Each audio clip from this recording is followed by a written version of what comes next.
This is Platemark. My name is Ann Shafer, and I am your host. I'm an independent curator specializing in prints and printmaking, and this is Series 3 of Platemark.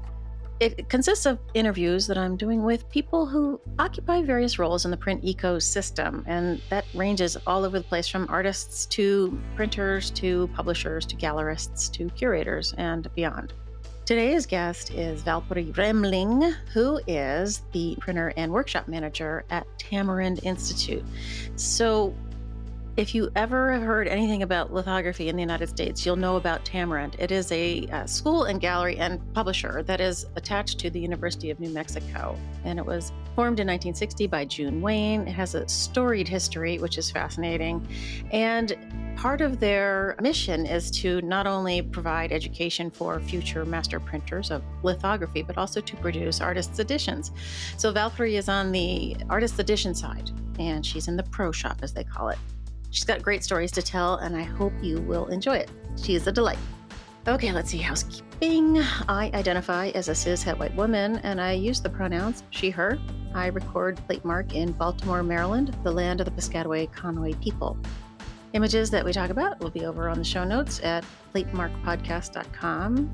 And also a note, if you value the content that I am producing here at Platemark, please consider donating to the cause. Go over to platemarkpodcast.com and hit the support and donate button. Your help would be truly appreciated. I think that's it. Let's get rolling. Valpuri, it is lovely to see you. Thank you so much for coming on Platemark. My pleasure. I've been wanting to talk to you for a long time, actually. This is like a dream come true for me. Can you introduce yourself for the audience? Sure. My name is Valpuri Remling, and I am a collaborative lithography printer at Tamarind Institute in Albuquerque, New Mexico. There's more to it than that. I am the workshop manager and the head, master printer person who prints with the artists and works, and I educate my apprentices and work there. But maybe we should tell everybody that Tamarind, I think everybody knows this, but Tamarind is a workshop that was established in 1960 by June Wayne, and it was built to train lithographers as collaborative printers. Yes. Moving forward through time. Yes. And you guys have continued to do that for a long time. But that means that you are not only collaborating with artists that come through, but you're teaching all of those people how many people come through every year? Well, I don't teach the class. There's 6 students now. There's usually 8. 8's like the number that we like because we've got 4 presses. So the education program, which is part of what we do at Tamarind, it's part of University of New Mexico, but it's non-degree in their eyes, so we keep it, cheap. But it's a really, really intense collaborative lithography program. It's about the technical aspects of lithography and also about the collaborative aspects of being a printer and working with artists, and then also about starting your own shop or whatever your career goals may be. Maybe you want to be an educator, maybe you want to be an artist, maybe you want to be a printer. And our education director, Brandon Gunn, runs the program. He's doing an amazing job with this international bunch of people who come to us. And then my side of the shop, we kind of have like identical shops, like identical spaces. Mine is a little cleaner. Divided like a street printer. Divided by a stone storage in the middle of the shop there. And I get to choose of those students of Brandon's at the end of his 2 semesters of who really want to pursue the career as a collaborative lithographer and have time to stay in Albuquerque for another year.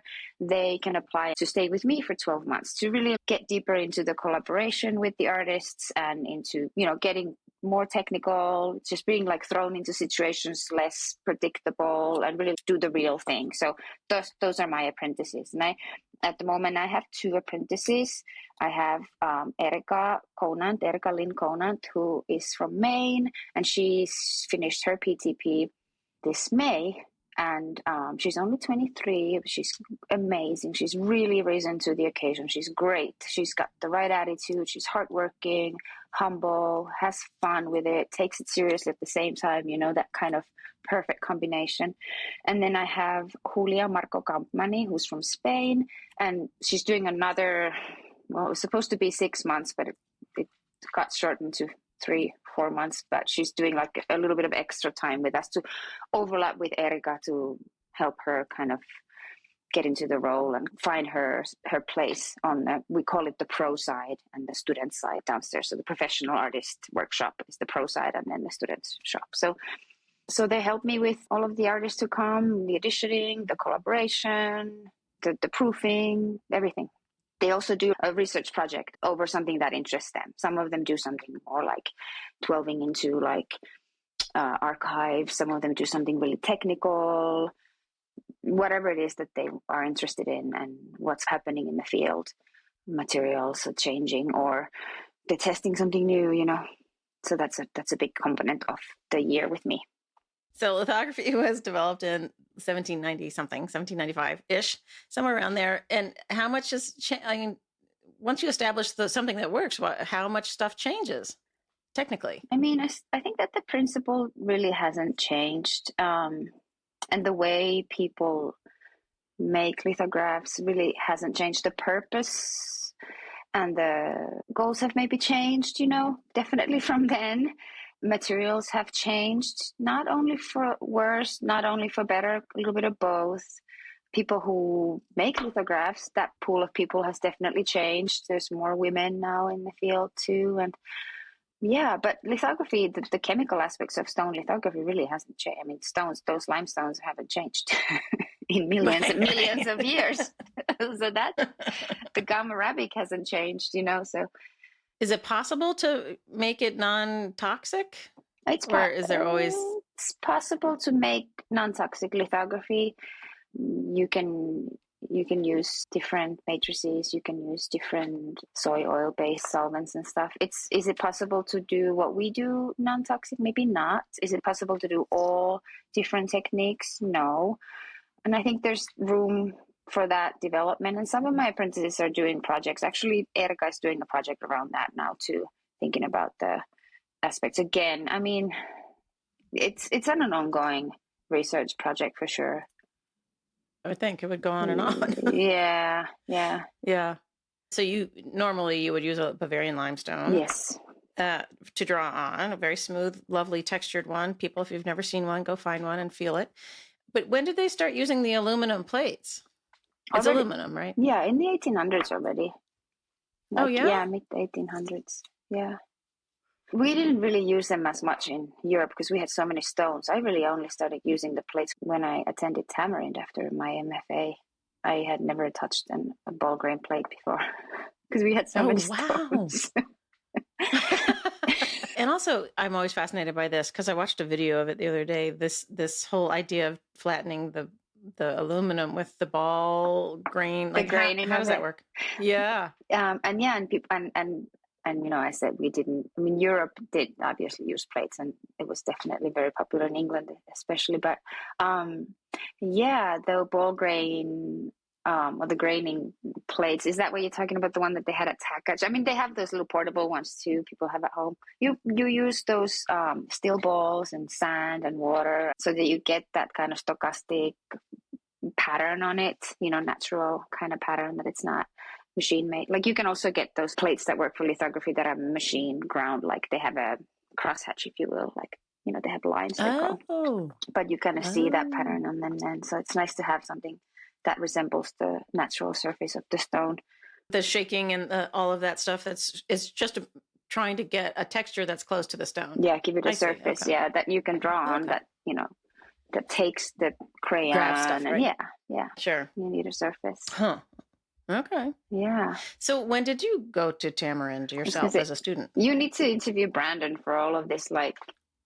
Like material. And he talks about this all day, every day with his students, which I don't talk about this stuff with my students. We just do what the artists need. And he's really good at what he does. I went to Tamarind in 2007 and I went back home in 2009. So I was there for 2 years because I did the PTP, which is the printer training program year with Rodney Hammond. And funnily enough, Brandon was then the apprentice printer. So I know him from then. So we're back there together. And then I stayed for another year to work with Bill Lagattuta, who was the master printer then and many, many years before and many, many years after. He was there for 27 years, I think. Wow. Yeah. But he's retired now, right? He is. Yeah. 2015 is when I started. That's when he retired. Okay. Yeah. 2015, June. And when you say you went home, where's home? Home. Well, home is Rovaniemi, Finland. But I've moved out of there when I was 20, just turned 20. But home is Helsinki, Finland. That's where I lived before. Oh, okay. Wow. And then now I'm at home. So this home. Now you're at home in Albuquerque, right? Home. No, I'm in Placitas is where we live. We're outside, north of Albuquerque, like a small town. But it feels like that couldn't be farther. Yeah, environment-wise. You're so right. People ask us how does this differ from your home? And we're like, it's like 180. It's like 100%, like the opposite. What you can think in every way. Have you been to like Northern Europe? When I was a kid, we lived in Brussels for a couple of years, and I remember it being damp and cold. But have you been to like Scandinavia or Finland? I have not. No. Where's your family from? Like I grew up in Connecticut, outside of New York. But like you're like where were they from? The heritage in the old country. My family goes back to, there's a lot of German floating around in there, a lot of English, Irish, Scottish stuff, and sort of maybe a smidge of French, but it's kind of middle Europe there. How long were you in Brussels? We were in Brussels for first and second grade for me. So I was 6 and 7. Oh, interesting. That must have been, what an experience. Yeah. It was an experience. Wow. Yeah, my dad got transferred there. Wow. The company he worked for was bought by ITT, and ITT's headquarters are in Brussels. So we were there for 2 years, and people are like, "Oh, do you remember anything?" I'm like, "Of course I do." It was so different than growing up outside of New York. And then you came back to Connecticut, yeah. Wow. Yeah. Then Super we came back to Connecticut. So yeah, it was cool. It was super cool. Yeah, we took a lot of cool weekendy trips, like yes. Well, and we took a lot of cool trips, period. But the one thing when we came home, I was like, how is it possible we were there for 2 years and we never went to Paris, Dad? Your dad was like, there's this super cute town right close to Paris, but we're not going to Paris. Right, exactly. Well, maybe Paris is better now that you're an adult. You can go back. That's right. Yeah. And I'm sure you have been. Paris. Yeah. So I have, yeah. Good. Yeah. Well, no, but Scandinavia, it is on my list, I have to say, and you're the perfect person to ask where I should be heading first, because it's there's so much to see. There is so much to see, and Finland's not really considered Scandinavia. Where we're in our books there, but like Fennoscandia, and it's similar in culture but different in language and kind of a little bit tradition also. But yeah. It's like Finland's not a place, but like Norway, Sweden. Yeah, don't go without consulting me. Surely. Okay. I'd like to make sure you don't go into like a really boring town in Finland that like, it wasn't nice. You hate Finland now. Oh. I'm the unofficial ambassador of Finland and Finnish Lapland. That's where I'm from. I'm from the Arctic Circle. Oh my Finland. God. Yeah. And my family, my grandmother grew up even further north by the Barents Sea. And when she would tell stories about her youth, she would say, when we moved down south, which meant to the Arctic Circle. Oh my God. This like gives you a perspective of like where my family's from. I'm not sure I could handle the dark, honestly. But then you get the full sunshine 24/7, in the summer. So it's a trade-off. Right. It's a trade-off. Yeah. You can't have one without the other, and the other is Oh, okay. Or the one, whichever one of those is the positive. They're both really cool. Right. When you were a kid, are there artists in your family? How did you figure out you were artistically inclined? I don't know if I figured out. My mom's definitely always been, and my dad, they're both always very encouraging of us to do whatever, we felt like doing. And I suppose, well, my mom, we had a lot of kids, my mom kind of ran this at home, I suppose you call it daycare, but we had kids that would stay at our house. So there are a lot of projects that we would do. I remember she would roll out this roll of newsprint, like on this corridor that we had at our house. And we would just like drawing on the newsprint. And I was always very into drawing, but tracing was a big thing for me, which now I'm laughing. So I was like, no, I get paid to do this. Like I would just trace things from the magazines and coloring. Like that was really more my thing, I suppose. I would always draw these very sad and kind of gloomy trees. These trees of the sad lands. It was like my mom would put them on the fridge. Even though I was definitely not a sad child, I was a happy child. But then in our elementary school system, we have a chance to choose or apply. I don't really remember how it went, but on third grade, you can kind of go into like a music class or an visual arts class. So I went to like an art class. So I had a little bit extra art classes, more than maybe another class that wasn't fine art. So I enjoyed it always. I don't really know. When you look back to you're like, how did you end up here?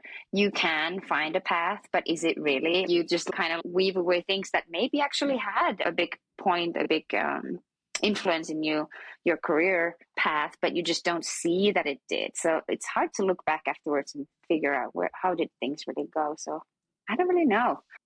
Well, the answer could be it was always part of my the thing I love to do, Yeah, for sure. It was always okay. That's my answer. It was always a part of the thing that I'd like to do. I mean, I did too. I loved our class, and I hated all the academic subjects always. Yeah, I was like really. I really liked English. I really liked languages and Finnish and chemistry, crafts. What? Mm-hmm. And crafts class. Oh, cooking and the sewing and knitting and that stuff. I was not a super fan of school ever. I was never horrible at school. Were you like a nerd? Were you like super school? Like, wait, are you a nerd? I think you can call me. Well, I mean, I always loved being at school. You did? Yeah, I loved the structure, and I loved, I was like being in the mix with the kids. Yeah. Hated the structure. Hated that someone telling me. And sitting down. I don't think they need to sit down in chairs anymore in school like they did when we were kids. I think that Finnish school is now like, oh, you can lay down if that's how you learn. And we were like, sit down, Yeah. And I was always really bad at sitting down. I'm still bad at sitting down. Do you have what we now know to be ADHD? Like so many women I know? I really don't. No, I'm good at concentrating. But I need to maybe be moving around. Sometimes hyperconcentration is a byproduct of. Oh my God! Are you? Yeah, I don't. I have nothing. I'm really just super regular. Super regular. Pretty mellow. Yeah, you know what I mean, like. Yeah, I guess I was sort of a nerd. My brothers we were all musician-y sort of nerd, band, choir, theater nerd types. Yeah, my brothers still play their instruments and they still sing, which I find kind of amazing because I don't do either. You don't? I was going to ask if were you in the band? Yeah, I played the oboe. Ooh. Were you ever in a rock and roll band? No, I never went that way. I played a little guitar, but I was full in on James Taylor, not on ska, whatever. Ska, whatever. I mean, I don't even know what to call them.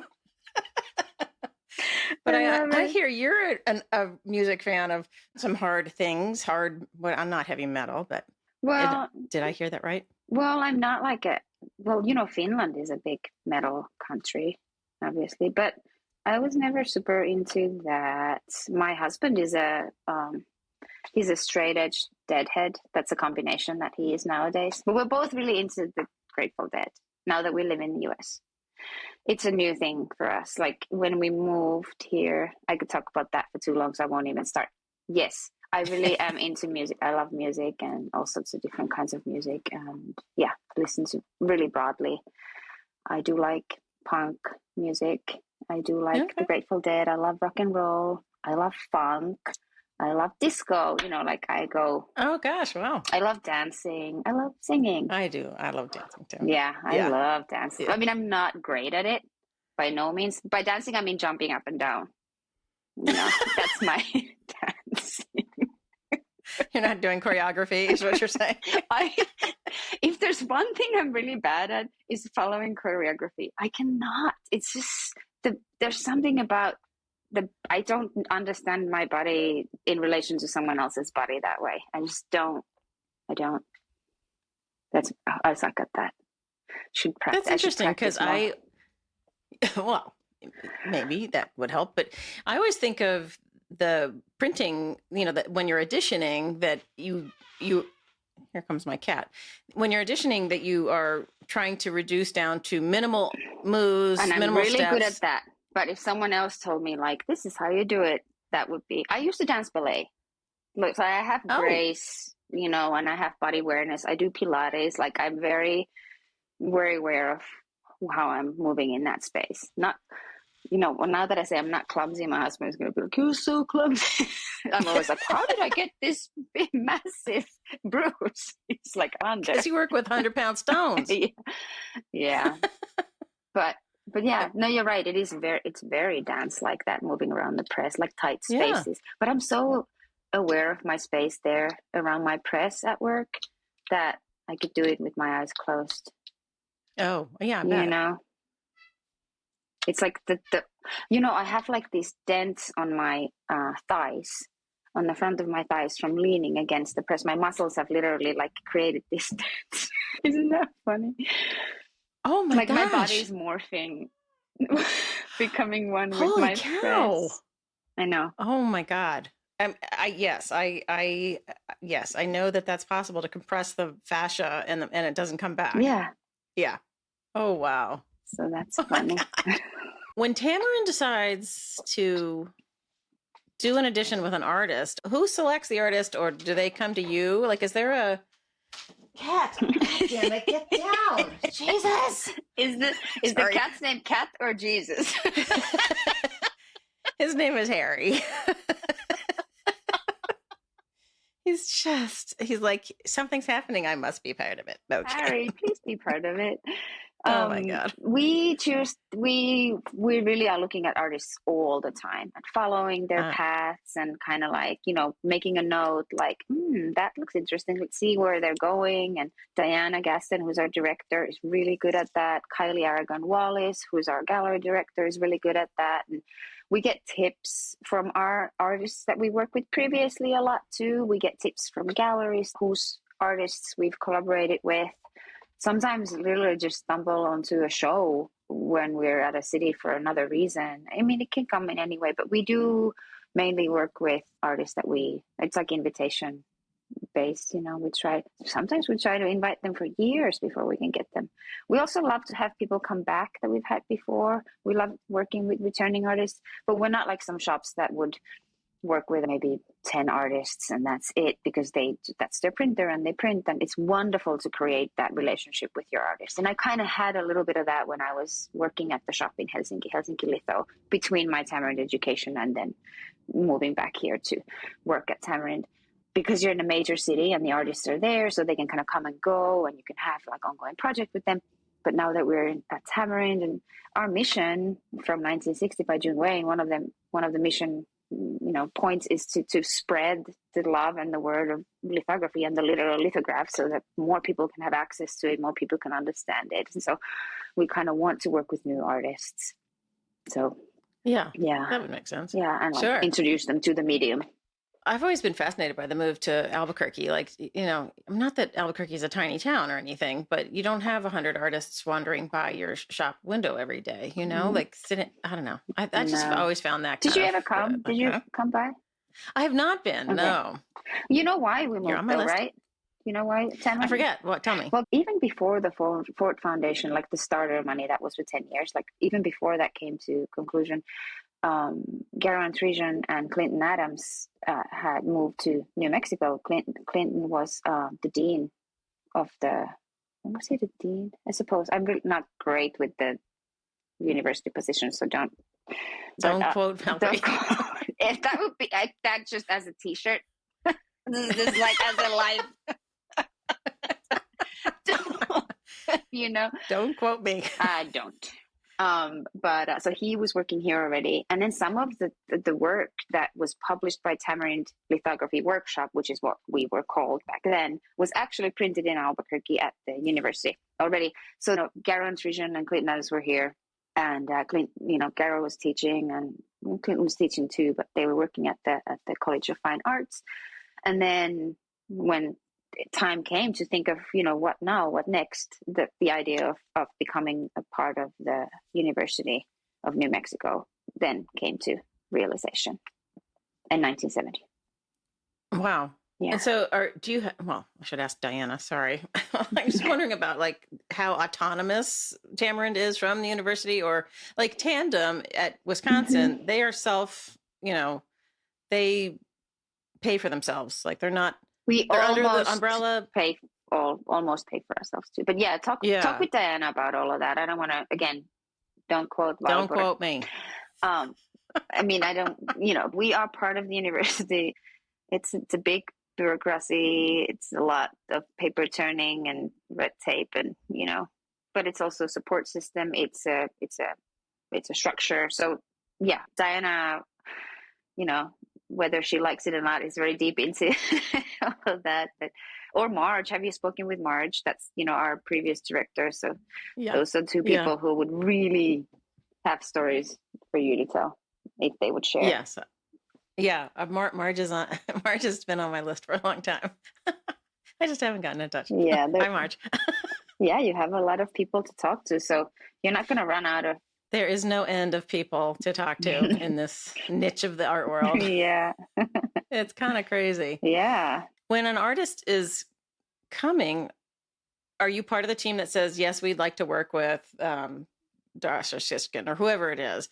And when they come... I would love to work with Dasha. Oh, hello, Dasha. She knows.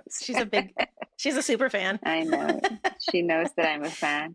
How do you get a new person comfortable? Like it must be a process, and you don't have a lot of time, I would guess. We start early. I mean, if I can, I love to do a studio visit. That's a big thing. I love to see the artists in their own studio, surrounded by the things that they know and love. If I can see some work in progress, that's a big help for me to be able to then help them when they come to our studio. It's a massive part of what I do, is making the artists comfortable before they even get there. I understand how difficult it must be to come to the desert in the middle of nowhere. It's dry, it's high altitude, you feel dizzy, you feel sick, you need to drink so much water. But then you're in this space where all these people are so excited of this weird thing, but you're vulnerable. I mean, I bet it's difficult. A lot of artists, especially painters, I say, because oftentimes painters don't share their spaces with other artists. You don't really necessarily show work that's unfinished. You don't share those moments when you're unsure of something with maybe anybody. You can kind of put it aside, put it away, come back to it with time. There are a lot of things that happen when the artist comes to us that we really, really, really need to smooth the way for them. And we try to do it in a way that doesn't feel too nurturing or nursing. We don't want to baby them so that they don't feel. It's a balance that we need to strike so that they feel supported, revered, and that we trust that they know what they're doing, because we do. But sometimes they might lose themselves because all of a sudden you're in this white cube that you're not in your own space. What do I do again? What do I do for a living? So we really, really work hard to make them feel comfortable doing the studio visit, being in touch. I like to call them. I write letters or email them when I have ideas or I see something they might be interested in according to what we spoke about. Big part of it is creating language around our collaboration that's going to come. Having those words that we already shared about something that we looked at together is a big thing. We have history then. We can refer to something that we did together or saw together. Maybe it was at their studio. Maybe we went to see a show together. Maybe we grabbed a beer, talked about something. Whatever it is that we did, that we can refer back to that. Oh, yeah, we know each other. We know what we're doing. I build upon that, and I build onto the language together, the trust, We are in this together. I'm not going to let you down. I know what a good lithograph looks like. You can trust me in not making a fool of you here. You're not going to, you're not going to come out of this failing. There's no failing. And if the work doesn't come together within the time frame that we've set, then we continue it. We try to not have the pressure, but as printers always do, we are aware of the time and we work super hard to make things happen, but we try to work in a way that it doesn't stress the artists when they're there. We do want them to see us work hard so that they can also then respect the choices and the end product and feel like we really gave our 100%, because we always do. We really don't. I don't think of anything else when I have an artist in residence, anybody else. I go to sleep thinking of the projects. I wake up thinking of the projects, have ideas. I text them immediately. Rose P. Simpson did. It's a good idea, good example. I mean, I texted her one morning. I knew she was up because she had a small kid, and the kid's still small, but I texted her. I was like, we should do so-and-so. And wouldn't it be cool if and it was like 5:30 a.m. or like 6. I was like, she'll have her, do not disturb on. And and so we did this thing. And then one day she just dropped by the shop like a couple of weeks after our collaboration was over. She dropped off a box of this T-shirt that just said, Valpuri made me do it. So, we, which is not what I want. I don't want anybody to feel like I make them do anything. I love the collaboration as much as I love the editioning for very different reasons. And I think that they are such great super opposite actions that you can have at your job in your life that really balance each other out. The chaos and the unpredictability of the proofing session and the having that artists and their persona there in the shop, then to the very predictable, very planned, very clean, very rhythmic editioning. It's right. It really both of my I'm not a big horoscope person, but I hear a lot from other people that's such a Gemini thing of you, So I suppose just being like the two opposites. Huh. And I love to play. I'm a caretaker. I'm a very major big sister energy. I have a little sister. I'm also a little sister myself, but I have major big sister energy. So I love to take care of the artists when they're there. I haven't talked to every print shop in the country, obviously, but yet, right? Yet, damn it.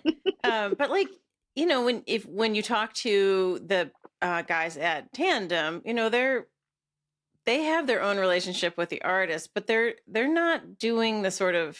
There's as many ways to collaborate as there are printers, right. So it's definitely like persona thing. And then also like what this position allows me to do and what I'm used to doing, what I brought into it, how I was taught at Tamarind by Bill, by Rodney, and all of these colleagues that I admire, like, Robert Arbour or like Hamilton, Ed, or, all these Richard Newlin, like all these older dudes that I got to talk with, But I bet that people at Tandem would also love to do that, but it's different structure, I'm sure. And I think they might not have quite as much time. So maybe there's the positive to the fact that we do bring them here for such a continuous, little bit of a longer 2 weeks to a month. We try to bring the artists here. I love when they're here for a whole month. So, I mean, you really do nothing else for a month than collaborate and create the work. Wow. Isn't that amazing?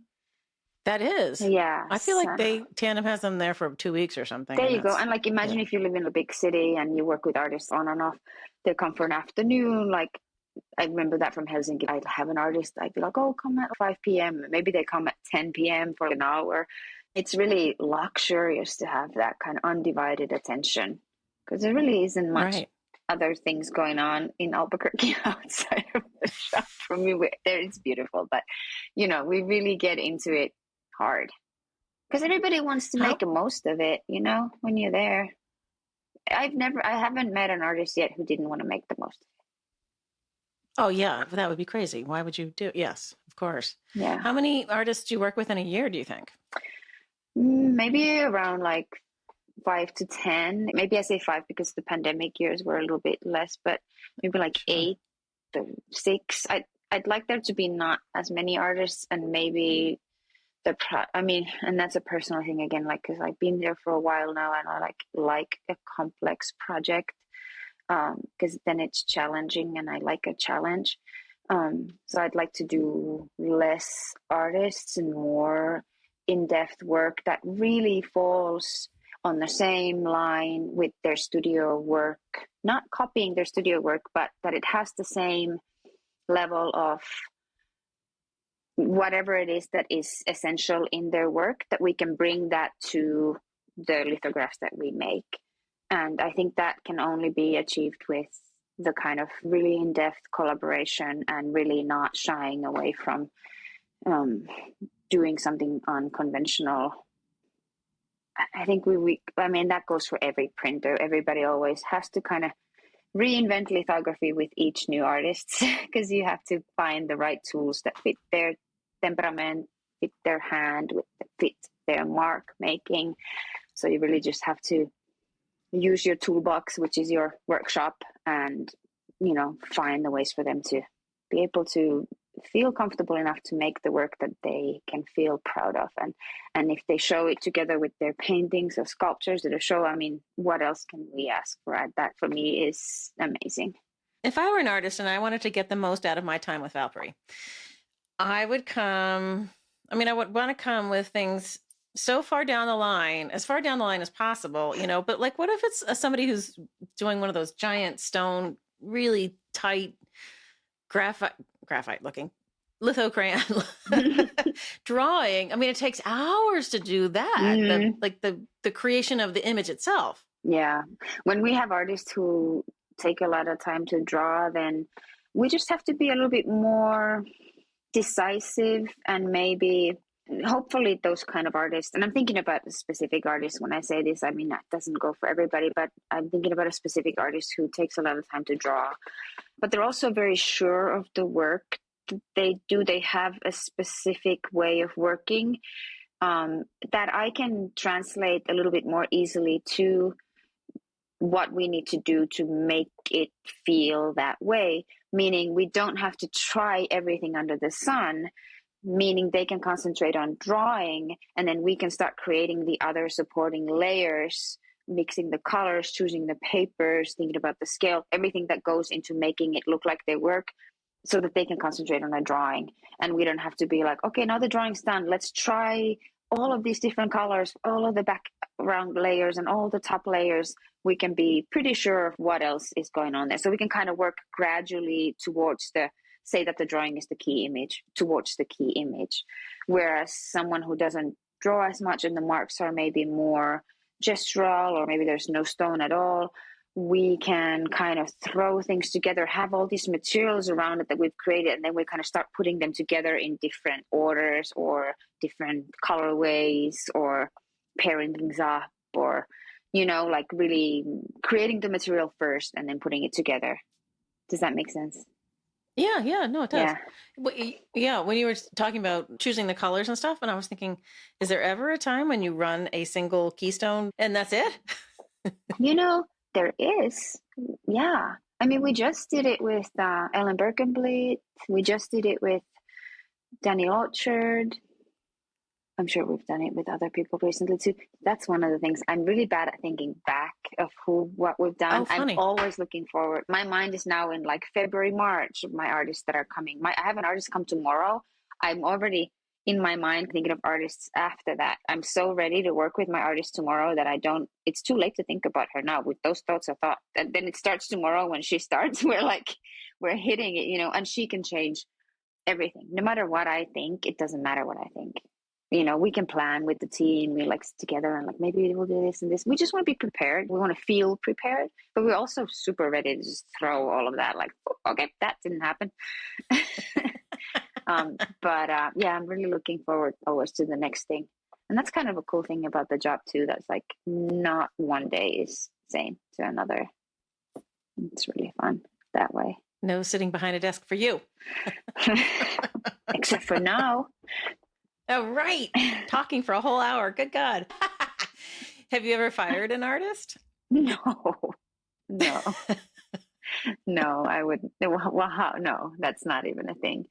We can work with anybody, and even if they really, maybe there've been artists who've been a little difficult. I think people are only difficult because they feel uncomfortable, and it's not their fault. No one comes there to be I'm like trying to find a non-derogatory term for that, but like I don't. Diva. Thank you. No one comes there just to be a diva. Everybody comes to try and make the work happen. So if someone's difficult because they're having a hard time, and that means that we just need to be more supportive to them. And I'm saying that like all elegantly now, but like we truly do that. We truly are that way. Like when they leave, we might be like, "Oh my God, give me." I guess. But then you just forget about it. And then you look back to that project, you look at the finished print, you're like, oh, that was a fun project. And then Diana's like, was it? And I'm like, yeah, I don't remember anything weird about it. She's like, okay, all right. Oh my. It's almost like you forget about how hard delivering your child is. Well, I wanted to on purpose. say that, but I haven't delivered a child, so I didn't want to say something that I don't have any experience of. But how these things are talked about, like, it's almost like we wouldn't have humankind if women remembered how horrible it is to deliver a child. We probably wouldn't have lithographs if we collaborated with lithography. Every printer would just think of the bad ones. There are no bad ones. Every project. I mean, I get to make lithographs. That's at the end of the day, I'm in my heaven there, So no one can. No, it's all good. It's all good. It's all good. Do you ever sneak off and do a little etching or linocut or something? Or are you devoted? Well, Tamarind is a special place in that we are only concentrating on lithography. And before that, I worked at Helsinki Litho that is also only concentrated in lithography. I did teach at the Academy of Fine Arts in Helsinki, where I also taught planographic printing methods, being offset, lithography and monotyping. So I don't professionally make any other kinds of prints. I mean, I have a teeny tiny little proofing letterpress, teeny tiny little like table boom, boom thing in my garage. And my husband has a screen printing setup in our garage, but I don't touch that. It's his thing. I kind of help him where I can, but I have colleagues who are really good at screen printing that he can ask, from. So I know I don't. I don't. I really like lithography the best. Like even if I were to make my own art per se, that would be the highest, best creation form for me. It's just like the most pleasurable. I understand it. It works for my brain the best. I understand it the best. I love that there are stages, I suppose, in lack of a better word, like that it's not painting. Where like painting, you're just so sure of yourself. You just like take the color onto the brush and then you put it onto the thing. It's like, how can you that gives me, like in print, you can make the shapes or whatever you're doing first. And then next step, thinking about the colors. So it's like step by step, little, how do you feel about like painting? How do you feel about it? Well, I backed into prints and from the drawing, watercolor, painting world. I confess, the intimidation factor of a plain white sheet of paper and a paintbrush is huge. I have come to really appreciate the necessity of having a plan of some sort with printmaking in any of the techniques, just because it makes you consider things more. You have to be more sure, really, of what you want to do. I don't know. I really appreciate that part. And then, like, it's not even so much the intimidation. Please help me.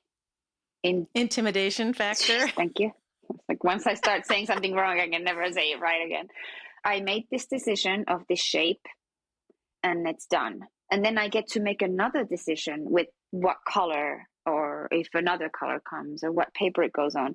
The sort of like making that decision, being able to go back to it and change it, yes, but it's like one thing at a time. It's almost I don't know, like having little appetizers.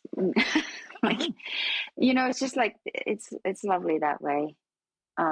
It's not the quality of the image and It is I'm super, super sucker for the flat ink surface inside the paper that lithography gives. Absolutely. That was what sold it to me like 23 years ago. That was why I got into lithography, was really just seeing that color go into that paper, just like part of the paper, becoming paper, not on top of it, but just becoming it in that perfect, like a flat, like a solid. Oh my goodness. I'm literally goosebumps right now thinking Oh my about gosh. it. Oh, wow. Yeah, that's definitely I love the way you describe massive. that, because I tend toward the sculptural line of engraving and etching myself. I mean, not that I've done them, but the people I've studied have basically been etchers, and the flat planographics, that it always feels flat to me. But thinking of it in terms of it being so incorporated into the paper as becoming one, that I love that description, because it makes it. It's like an activator sort of. I like it. It's good. When you go to see like an exhibition or like a museum show, usually museum show, do you gravitate towards all the work on paper first? And then absolutely. Me too. Usually I'm counting how many are on the wall at any given time. Well, that's the curator in you. Yeah. And then I'm looking at the labels to see if they credit the publisher. Again, but I also go to the work on paper. There's just something about it. I look at the paintings too, but maybe it's just that I don't have that kind of intimate relationship with it, so that the understanding and I don't share enough history with painting to have that kind of relationship with it. So it's really my lack, I'm sure, or my loss. But I try. I find contemporary painting sometimes to be, I kind of walk by it a little more quickly than other things. But like if you put me in front of, a Manet still life, and I'm looking at how in the world he painted the level of the water in the crystal vase, I'm just like, did you just go in New York? Did you go see that, Manet? I haven't seen it. No. Me neither. Did you go? No, I didn't. Too many people. That's what I was thinking. But I saw a lot of good art that trip too. It's good gallery shows. Yeah. Oh, for sure. Yeah. Did you like the fair? Cool. Did you like IFPDA? I did, yeah. Because I'm no longer buying for the museum, I'm much less obsessed with looking hard. So I kind of looked, but I didn't really look. You were talking like you. I was gonna say, how do you even have time to look? People are pulling in your sleeve. Hey, Ann. I know. I was there for 3 days, and wow. Yeah. And I still didn't talk to, I totally didn't ever catch up with Pam and Ria and Paulson Fontaine. You didn't? I love those. I love those women. I know. And the work they always do. had people around them. Oh, I know. Such amazing work. Yeah. Yeah, I haven't been. Yeah. Have you been to their studio? Yes, I have. You have? I haven't. I really want to go. I've never They've got been a great team going. They do. They have one of our printers there now. Yeah, Rudy. Our printers. They're everywhere. They are everywhere. It's totally true. Yeah. 60 plus years of putting printers out in the world. Right, exactly. And, 8 people a year, that's a lot of people. Yeah, and most stay. I mean, by the time you come to Tamarind, you're pretty much sure that that's the only thing that you really can think of yourself doing. So most people who have gone through the program are still involved with printmaking in one way or another, or in multiple ways. Like many of my apprentices have many positions and many jobs. I was listening to your talk with Phil Sanders, and one of my recent apprentices is working with him now, which is amazing. Oh, yeah. But Lindsay's doing other things too. So, and Alyssa is running, she's at Flatbed, and, she's lovely. Oh my gosh, isn't she just? Yeah, Alyssa's lovely. So lovely. She can't help herself. Yeah, I think there are people like that. Can't help themselves. Annalise was also lovely before Alyssa. Yeah. Nice people. Yeah, so nice. Yeah, I went to Flatbed for the first time a couple weeks ago. My husband and I flew down to Texas to visit with my brother and his wife. Oh, wow. Yeah, so we went down, and of course we bought something. Nice. Oh, I'm so glad. Good. Yeah. Can't help myself. What do you have behind the ecosystem? On the wall? This is behind me is a print by a student from Micah, the long one. Yeah. It's 5 plates, and all the machinery interacts with each other. He's no longer making work, which makes me nuts. Oh, And I then was like ready to still, write their name down. Like, what is this? yeah, Adam Ostreicher is his name. And then this one that's on the floor still is still wrapped in plastic, and it's an etching by True Ludwig, who is my SME, my subject matter expert on the history of prints. It's me. And it's Jackie Kennedy holding the body of JFK after his assassination as the Wow. Pietà. Yeah, it's Ooh, heavy. My husband's like, I don't want that in the house. I'm like, well, it'll go in my office then. I love it. Yeah. Yeah. I mean, that's how I started, really, was collecting things from the students down at the art school, like a $250 gorgeous etching from, like, okay, I'm going to buy that. And then it goes from there. Were you in Micah as a teacher? No. It was because I was a curator at the museum. I always hosted classes, and that's how I met True in the first place. And so when he was teaching, he had an etching only class that he called Grounds for Celebration. The work that came out of that class was great. So I actually have work from a couple of, probably 5 or 6 of the students from that class. Yeah, Nice. from that period. I had 3 people in my Tamarind PTP class that were from Micah. Oh, is that right? Mm-hmm. Half of our class, Mingwon Kim, Alexander Schwenke, and Patrick Smichek. Oh, Patrick. Mm-hmm. Yeah. Yeah, we were classmates at Tamarind. Oh, nice. Half of our class was American and half was international. I actually wanted to ask you about that because if I'm reading the fine print on the history of Tamarind correctly, the whole purpose of it was to save the industry in America itself. Understanding that France has a huge litho history and still does, but it's fascinating that now it's half international. It's interesting. I mean, it's fascinating that it started like with those, European printers coming there, but it's the only education program of its kind in the world. So, I find that amazing also, that there aren't more.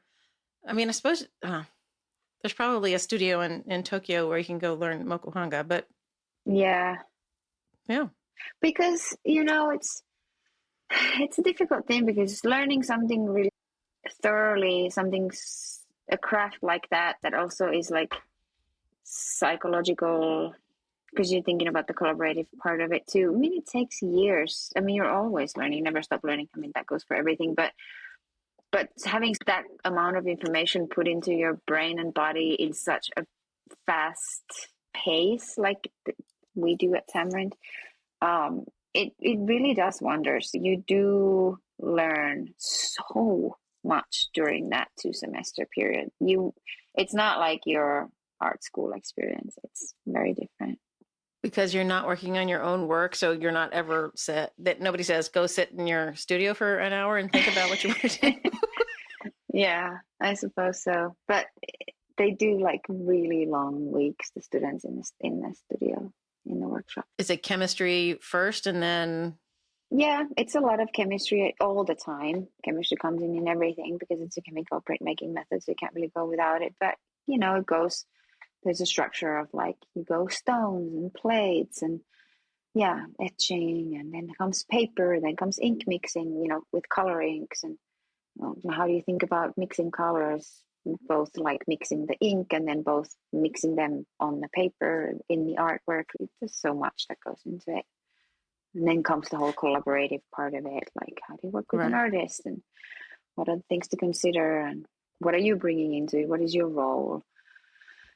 It's a lot. It is a lot. And some of it, I feel like it has to just be who you are. Oh yeah, absolutely. It's the biggest thing about it being a printer. It's really just like just being you, just being authentic and genuine in that interaction with the person when you're collaborating is a big thing for sure. And everybody has their own strengths, because you're bringing your life experience and work experience, education experience, art experience, everything onto the table as the printer. So everybody's very unique. People are always like, oh my God, like Oh, I work with Valpuri. She's like the best. Like she was amazing. And it's like I'm not really that amazing or the best or special. It's just that when an artist has an experience with a printer, they feel that way because they're like, how is this person so, they know so well what they're doing and so attentive to my needs. It's because of that education and experience that us printers have. You'd go to work with any other printer, you'd probably say the exact same thing about them. There's a lot of artists that we work with that quote unquote print around. I don't know if it was Jeffrey Gibson who kind of like started that the phrase. I think it was like, oh, I print around. I maybe it wasn't Jeffrey, but it was someone Oh, else. I haven't heard that one. That's great. Yeah, Print not good. around. I print around. Everybody that they work with, they just have nothing but good things to say about. Right. Well, you wouldn't survive as a collaborative printer if nobody could work with you, right? I don't know. Maybe not. Yeah. I mean, you'd probably very soon find yourself as a pretty straight up contract printer, probably. Maybe. Yeah. I Do mean, you guys do contract jobs? I was just going to say, not that it's any easier to be a contract printer. That's very difficult because you have boundaries. It can only be 3 rounds, and this is the size. We do some, yes, and our students especially, they work with artists, and that's a contract project. That our students on their second semester, you can actually apply as an artist to work with our students on a project. 2 projects. You will get 2 prints. You work with 2 student printers. Yeah, it's amazing. It's an amazing opportunity for artists to make prints for like even a cheaper price. Like it's amazing. What? By the time this comes out, I'm sure the application time has closed and ended, but it's again next year. Wow, I didn't know that. Mm-hmm. Yeah. Huh. Yeah. I mean, we have different kinds of ways, different kinds of contracts on the pro side, like on my side. How we work with artists. Mostly we're the sole publisher and we publish and show and sell the work. But sometimes we work together with a gallery. Sometimes we work together with the other publisher, which is usually a gallery. But so there's different ways of making it happen. Right. Huh. Yeah. That's interesting. I didn't know that about that's good. See, I'm glad that I said, because it's a massive part of their education. And Brandon's overseeing it, and he's a trained printer. The students have to make impeccable work. Like they have to make really good work, and he's there to help make the project move forward if the students get stuck. But it's an amazing opportunity for the students to really learn about working with the professional artists, because they do work with each other, collaborate with each other. They collaborate with the students from the university. Not just fine arts, but also like architects and photography is also fine art, but so is architecture. I don't know what to not just studio arts. That's the word. Studio arts. But these are people who are still students, and oftentimes they are undergrads, so they're still finding their ways, finding their confidence, finding their voice. So working with a professional artist who, quote unquote, knows what they're doing is a different experience. Truly. So it's wonderful for the students, and it's wonderful always for the artists. Everybody who's worked with our students absolutely loves their projects with them. Do the prints that come through that part of your situation, do those go into the regular inventory? Like when I click on artists on the website, are those prints all in there? I don't think so, because they're contract projects. So right, they pay for the work and then they sell their own work. Yeah. So, all right. Yeah. But you can see them, I think, under this. I think on our website, there are images of some of the projects for sure, just to kind of show what they've done. Yeah. Wow. Absolutely. That's cool. Yeah, it is very cool. It makes me want to come out to Albuquerque and see you. I can't believe you haven't. Have you been to New Mexico? I was in Santa Fe during graduate school for 5 days, maybe. Yeah, one of my grad school classmates, that she was a year ahead of me, and she had a job at the Museum of Fine Arts in Santa Fe, and so I went and visited her. Yeah. Wonderful. It was cool. Oh, well, yeah, it's time. And one of the strangest things happened. We went out. Oh God, I'm gonna forget the name of the place, but we drove about 45 minutes out to this Mexican restaurant that was supposed to be like the bee's knees. Okay. And we drive and drive in, and we pull into the parking lot. There's nothing around for miles. we pulled into the parking lot and I turned to my friend. I said, Ellen, you're never going to believe this, but my parents are here. What? My parents were traveling. They had like converted a Dodge minivan into like a, little queen bed in the back. Like they were doing the whole camping thing. And you My had not hippie parents. coordinated this? No. Oh, and you saw their van outside and you were like, my Yeah. parents. Yeah. I walked in. I'm like, hello, Dad. And he's so, He was like, hi. he said hello. He paid for our lunch, but he didn't stay. It was so funny. Like, nice to see you, Dad. Thanks for lunch. Yeah, only in New Mexico. It's got a weird vibe to it. So things like that can happen, Yeah. It's a magical it was place. Rancho di Chimayo. That was it. Okay, yeah, in Chimay. Okay. Mm-hmm. I haven't been. I'll see if I can see my mom there. You still have family in Helsinki, though. Everybody's we moved our mom. She was the last one to leave the Arctic Circle to come down. She also lives in Helsinki now. And I have 4 nieces, which are nice. My pride and joy. Aw. Yeah, have you sucked any of them into the print shop? Yeah, my eldest niece did her first lithograph at the age of 5 weeks. And then that was when she was an artist collaborating with me. And now when she came not last summer, but the year before at age 8 or 7, she printed her own edition from stone. Blend roll and everything. Blend roll? Wow. She wanted a blend roll. I was like, yeah, we can do that. She's like, could I have this color and that color? I'm like, funny, you should ask. Yes, you can. And she was printing. So no big deal. Oh my God. That's hilarious. I don't know if she's going to go into the art route, though. She's very crafty and arty, and they all are. But the little ones, who knows what they're so small. But yeah, she's 9 now, but she's a genius baby. Oh, she's maybe becoming the president of Finland. I was talking to Deb Cheney, and she was describing Stefan's special talent as a chromist, like looking at something and visually his own brain figuring out how to separate out. Do you guys do that? I mean, every printer does that. Everywhere we go, we're like, how'd you print that? We're like, look at anything. How'd you print that? How'd you print that?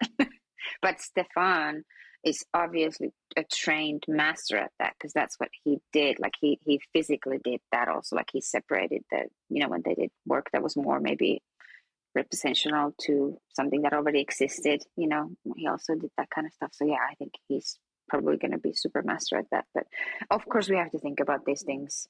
We couldn't do our job if we didn't think about that. No, but that seems like a brain space that etchers don't have to tread into. I mean, I guess the screen printers do. And we do it as a practice. And we kind of like, that's how our brain works. But we don't, not often do we have an artist coming with an idea that is full color and all the, layers are there, like all the colors that they want to see are there. They usually, we kind of come to the final work together. We create it together from the beginning. And then in the beginning, we really don't even know what the end result is going to look like. They don't, and we don't. And then some point we kind of both think that we see the same thing, but we really don't. And then we differ again, and we come back, and then we just realize that, oh, this is what it is. This is the thing we created. It's not what I visioned. It's not what you envisioned. It's what neither of us could have done alone.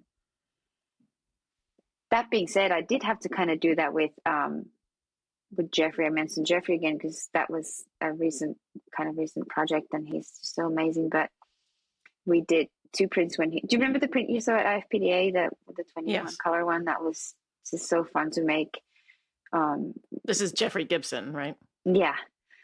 And then the other piece is this Mighty Real, it's called, and it's a very intense drawing on a stone, and then it's basically a CMYK, because he had this idea of what the work could be and what the colors could be. He kind of did it on a computer, but we didn't want to make a CMYK separation. Like we didn't really have anything to separate from, because it was just an idea on the computer. So then to make the colors kind of work, we I did in my head separate them and think how we can make this work with these 4 colors. It was a little bit of a time scrunch. We were at the end of the residency, and we made it work.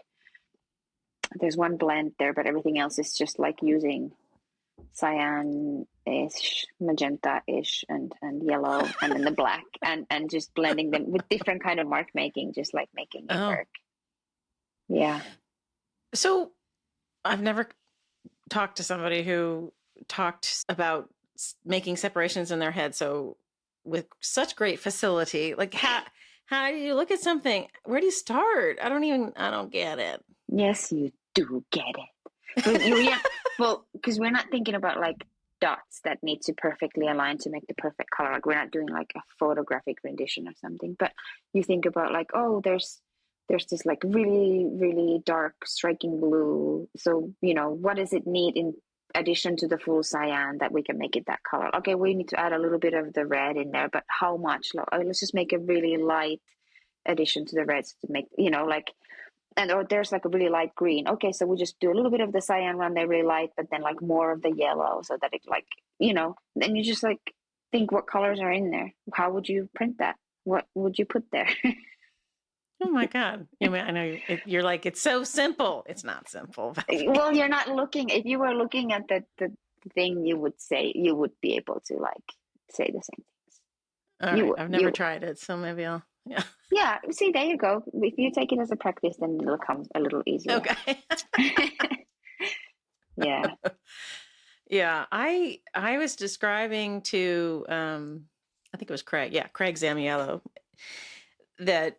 I don't know Greg. Oh, Craig Zamiello? No.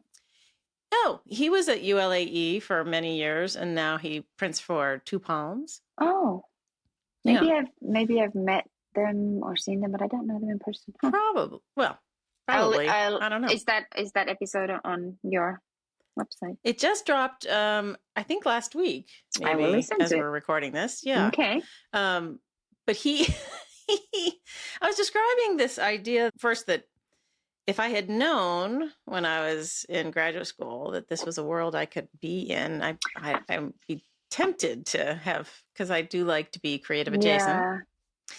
Yeah. But also this idea that as a viewer of the prints, like we come to it at the print fair behind glass, and that's the first encounter we have with it. And so if you are somebody like me who's, in the print department, you're at the museum, you're spending a lot of time trying to figure out how it was made. When I really should just call you, right?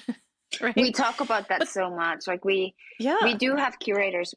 We have had curators come and do workshops, and where they've actually been able to make a lithograph themselves with each other, and then also look at a lot of prints and talk about them, how they were made. And Tamarind really set the standards for documentation for fine art lithography. So like there is a documentation sheet for each and every Tamarind print that you ever see. It may be a proof or part of the edition that you can find it. You can reach us and you can have it. So there's no mystery. Right. There's no secrets in how things were made. Right. Of course. But there's more to it than just, this is the layer and, Valpuri did her masterful color separation idea thing. But there's all the stuff that, but there's the capturing the esprit de corps as you're doing it and the relationship with this, the stories we do write them too. That. We write them down as well. We write like the sort of feeling of the collaboration also. We make a little note of that, like, oh, they were wonderful, this was how the collaboration went, it was wonderful, or this was challenging, and or like this happened during, like, it was the time of the eclipse, like whatever comes to mind when we're doing writing the doc sheets. We do make a note of that. That's good. Yeah. But no, you're right. And even though we try to make the explanations kind of easy, but it doesn't say like, oh, we went on a drive between Santa Fe and Madrid, and we saw the evening sky starting to turn this and this color, and then the artist saw those, and then he took them to the workshop and wanted to, we don't, those are the things, how things happen. Like those don't always go into the documentation, right. I suppose. Right. But yeah, I remember Phil saying that in his episode, like, just call the printers. Exactly. Yeah. Exactly. It never occurred to me to do that. Yeah. So Well, funny. maybe call Ben, call our curator. He's gonna be, yeah, printers forget, maybe on purpose also, my friends. We don't print and tell. You're just moving on to the next thing, I There think, you really. go. Yeah. Yeah. Oh, that's But funny. that's actually something that you said made me think of, like, how do you like end up to this when there's not that many opportunities to find a shop and become an apprentice as a young person, and then just pursuing that apprenticeship for, a decade, and then just kind of like taking it on from there. Like, because a lot of time I get asked, like, oh, are you an artist as well? And I'm like, well, not really, but I mean, I did work as an artist too, but like, I do have an education, whatever that means. But you do have to be in the art somehow, and it's hard to find to this field if you don't have an education in the arts, and maybe specifically in printmaking, and specifically have a professor or teacher who knows about collaborative printmaking.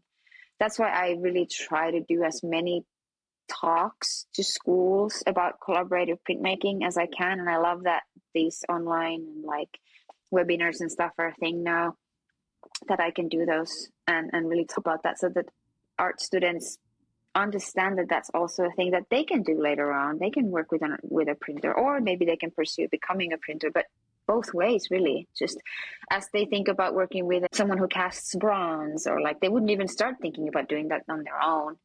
And I feel like a lot of painters, especially who paint, they could really make amazing and maybe even more successful works of art by printing, but it's not so accessible. Paint and paper or canvas is very accessible, but finding a space where you can print is harder. So just understanding that you have opportunities. Like, there are printers, Tamarind trained printers too, everywhere, especially in this country. There's actually a map online on Tamarind's website where you can find any Tamarind trained printer who's running a workshop or teaching a class. I think that's brilliant. Yeah. Yeah. I do. Yeah. I think, and I've talked about this with many guests about how we're at this sort of moment in the print world where some of the big shops are transitioning, people are retiring, dying, however. And however you retire. However you retire, right. And that,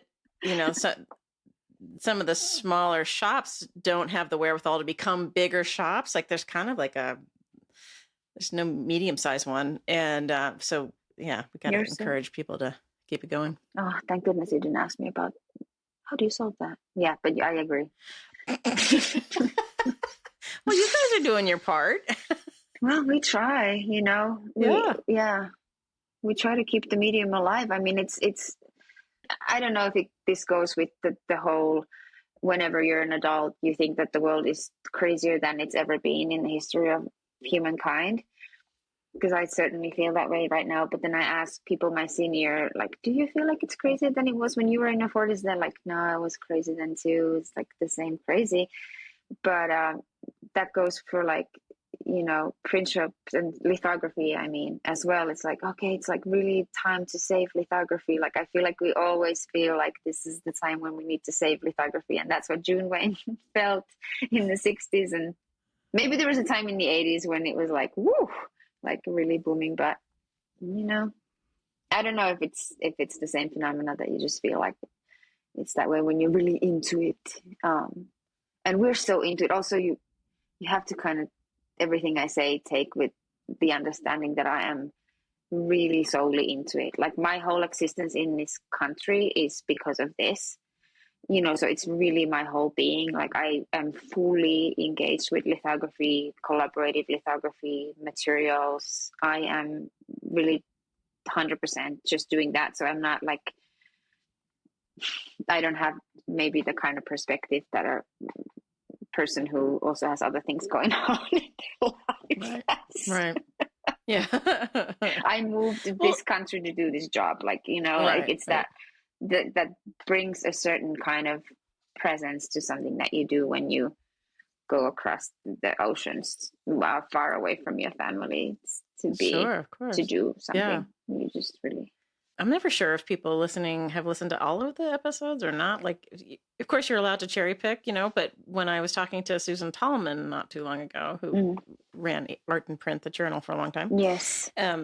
Her point about this sort of tipping point between shops, the big shops maybe morphing into whatever the new is going to be, that it follows the economic trajectory of the country, and the boom from the 60s into the 80s completely follows the post-war rise of the middle class. And now the income inequality piece is making it so much harder for, like, I don't know that my kids will ever be able to buy a house, much less invest in some art, they don't have the extra cash that my parents did, I've heard of extra cash. I'd like to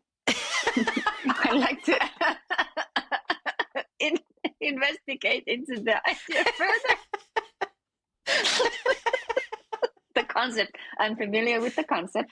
Exactly. But exactly. Yeah, I'd like to get deeper into that. But no, I know what you mean. Yeah. But then again, we think like, well, then, something like, people talk about the sort of equal opportunity aspect of a print. Sure. You can first of all own something that someone else also owns. I love that, because you're buying art not because of it's mine and only mine, I need to own it and it's mine. Like you are holding something no one else can have. Like, because I have money, I have something that no one else can have, which is a different kind of idea of buying art. But then you buy something that you love, and it's not that expensive. Maybe you don't have to like choose between that and a car. And then you can share it with other people who also love it. And I feel like people and young, youth is more collective and collaborative anyways, maybe than before, because they can. It's easier to collaborate with like-minded people, because you can, like, I think about myself growing up in a small town on the Finnish Arctic Circle, like without internet, before internet, like, how do you find like-minded people? My husband tells, like, he's very old. He tells this, he was born 71, so not very old, but he's like, I'm older than he is. Oh, shoot. He's older than I am.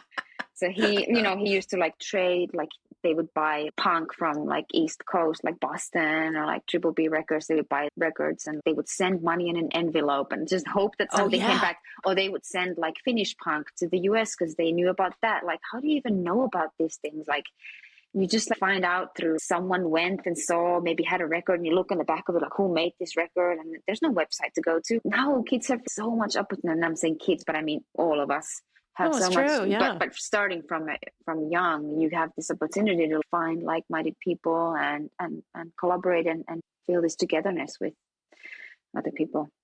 There's something to it that should and can and is bringing good things to, There's two sides to it, right? One is you find people that think like you do and enjoy the things that you do, but then also you kind of get trapped in a bubble where it's easy to not talk to people on the other side. I'm just thinking politically. Like, I live in a really super blue bubble, and all of my friends think exactly like I do. It's not good. Yeah. It's comfortable. There's so much. Right, exactly. Again, I came from another country to do this, and I just do lithography.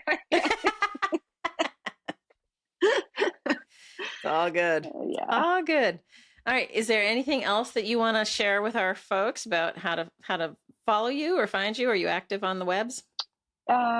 Me personally, pretty boring on the internet. I am on Instagram with my own name, but it's mostly pictures of my nieces or plants or animals around where we live, or Grateful Dead concert, or the Dead and Company concert photos. No, I do post. I lately only started doing a little bit, posting projects that we do, but Tamarind Institute is on Instagram. Tamarind Education is on Instagram. That's where you can find like latest of what's going on the student side and what's going on in the professional side of the workshop. I think Tamarind's on Facebook too, for sure. And obviously our website has better quality photos of the latest work that we do and where we're showing. We're going to go to Miami in December, and then we're going to go back to New York for IFPDA 2024 in February. Oh, are you? Okay. Yeah, so if you want to see things, and you can always reach out to me about printing things or whatever lithography related material questions or whatever on Instagram, on messaging. I am very open to finding the right people to ask, directing you to the right place. I don't have all the answers, but I know a lot of people who can help. Who do you reach out to when you have a question? Oh, everybody. I like to talk to Steve Campbell because he's right there. Mm-hmm. I'm pointing towards Santa Fe. Steve's definitely a good source. He's been boiled in many soups. And that's definitely not a saying in English. Not that I said that's a Finnish saying, but I was wondering, I haven't heard that one before. Is not when I said that.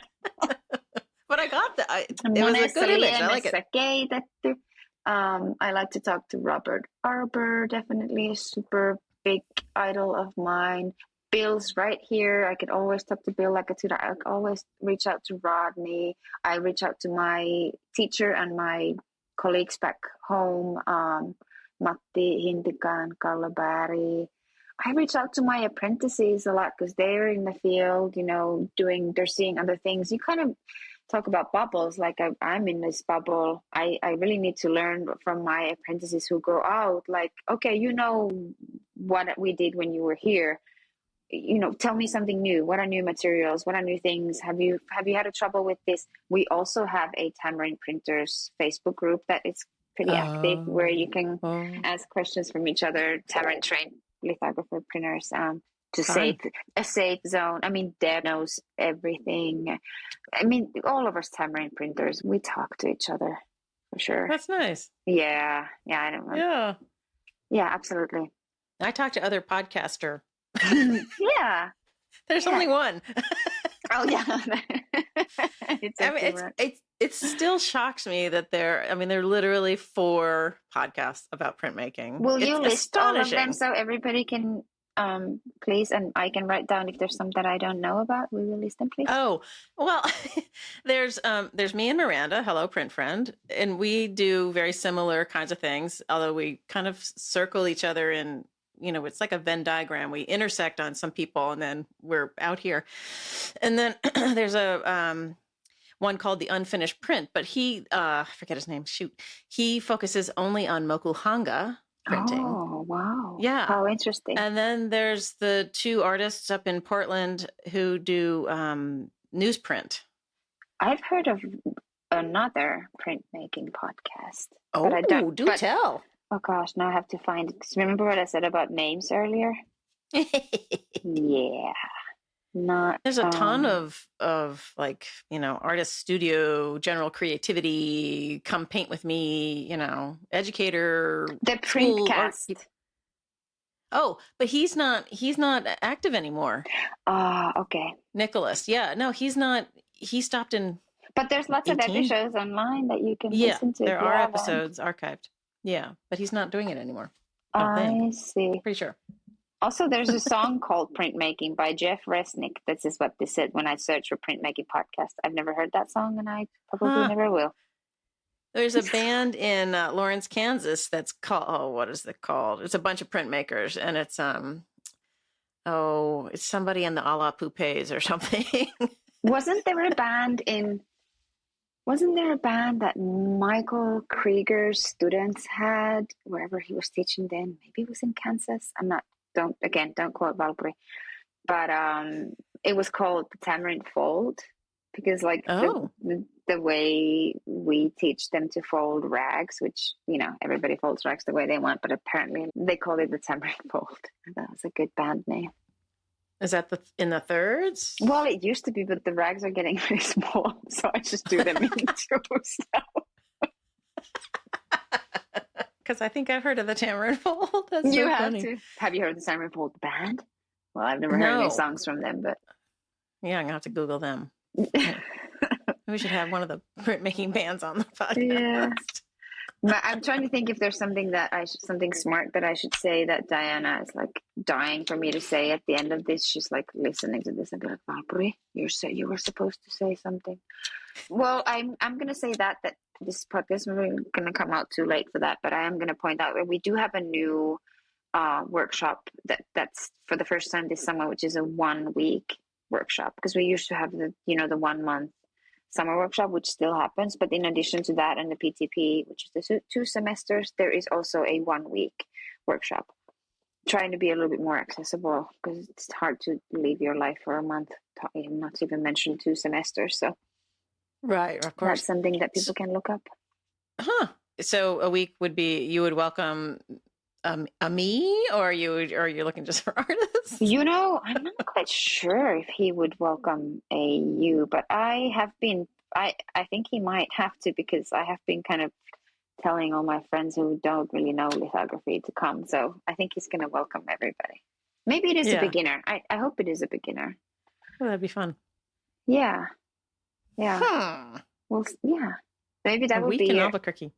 Yeah, doing lithography. That's hanging out with us. Doesn't sound too bad, does it? No, it doesn't sound bad at all. And you can go to the UNM museum houses are all of our archive from 90s. You can have aspects. Angel, who works there, is amazing. She can pull prints for you and like share information, notes from the printers and all that stuff. Oh yeah. So there's a lot. Yeah, there's interesting things you can do. All right. Yeah. So this is the call out for people. Go visit Tamarind down in Albuquerque, and you can say hello to the fabulous Valpuri and everybody else who works there, and see great stuff and takes a workshop. That sounds awesome. Yeah. And we have a gallery, on the second floor in our workshop. So there's always a show up of stuff that we've made. There's a wonderful library that in our building that you can sit in and read about printmaking and lithography, and you can do a workshop tour. But you might want to reach out to Kylie or somebody in the staff before. Oh, sure. Just waiting for a tour. Appointment, people. By appointment, exactly. Can't just walk in. Yeah. Oh, that's great. All right. Well, Valpuri, thank you so much for coming on Platemark. Thank you. This was fun. Thank you. Good.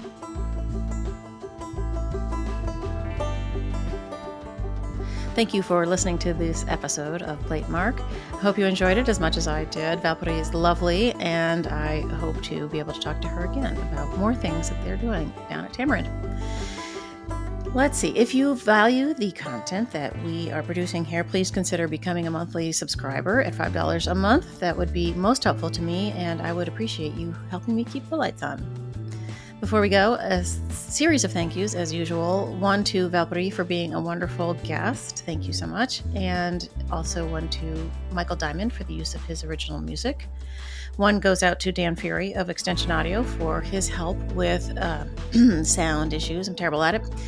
And also one to Skip Barnhart and Lee Turner for sending in soundscapes from their studios for our startup. All right, I think that's it. We'll see you next time.